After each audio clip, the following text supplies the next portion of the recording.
Hello, boys and girls. All right, we are going to be doing Tuesday's homework. So for Tuesday's homework, we're still sticking with the same story, Meet Jane Goodall. But today is Tuesday, so you are, So you are going to be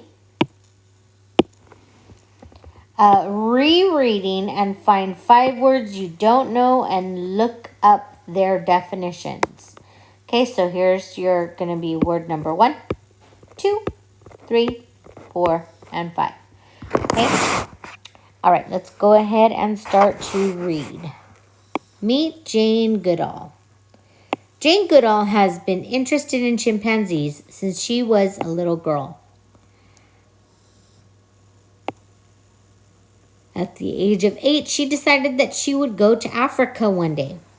In 1960, she arrived in Africa to study the chimps of Gombe Stream National Park. She hiked up and down the hillsides and all over the forest looking for the chimps.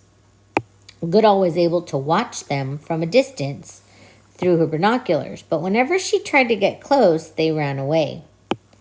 3 months passed and still she was unable to approach the chimps. One day, a group of chimps passed through a grove of fig trees and stopped to eat the figs. They were just below Goodall, and they could see her watching them. Still, they didn't run. In the following weeks, the chimps returned each day to eat the figs. Sometimes they would pass by just below where Goodall sat. As the weeks passed, the chimps grew used to her. They realized they had nothing to fear. Now Goodall was able to make more observations. Soon she was able to recognize each chimp. She gave them names such as Fifi, Flo, and David. The chimps got so used to Goodall that they allowed her to move among them. Goodall wrote down everything about the chimps' behavior. She had always thought that the chimps were very intelligent. She soon found proof of that. One day she watched David use a long grass stem to fish for termites. He pushed the stem into a hole in the termite mound. When he pulled it out, termites were clinging to it.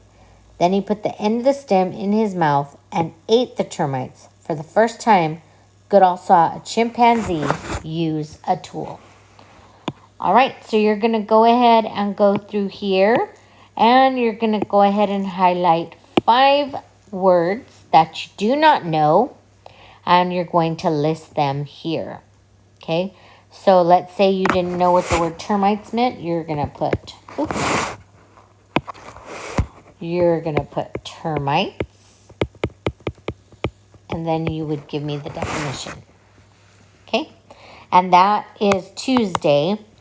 For main idea, it says, we've done this before, it says, what is the main idea of this paragraph? So you have 1, 2, 3, and 4. Okay, so let's go ahead and read 1. Rabbits live together in burrows. Their babies are born blind and without fur. Hares live alone above ground. Then their babies are born with fur and are not blind. In addition, hares are usually bigger than rabbits. Okay, so what is the main idea? And you're going to go ahead and put it here. In case there isn't any room. Okay. All right, number 2. Main idea. It all started in 1904 at the St. Louis World's Fair when an ice cream vendor ran out of dishes for his ice cream. A man named Ernest Hamwi was selling waffles in the booth next door. He helped his neighbor out, but by making corn-shaped waffles to hold the ice cream, the rest, as they say, is history. Okay, so go ahead and pick out the main idea and don't forget to write it. Okay, and Number 3. Number 3 says, strong magnets are put into roller coasters. They are also put into the end of the track. As the coaster approaches the end of the track, the attracting forces of the magnets bring to it a gentle stop. Okay, don't forget to put your main idea. And last one, let's take a look. It says, Julia Butterfly Hill climbed a giant redwood tree on December 10th, 1997. She stayed in the tree, which was located in Northern California, for 2 years. Many people helped her by bringing her food and supplies.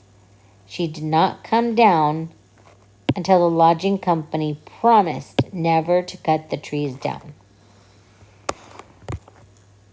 Okay, so that's your homework for Tuesday. Be on the lookout for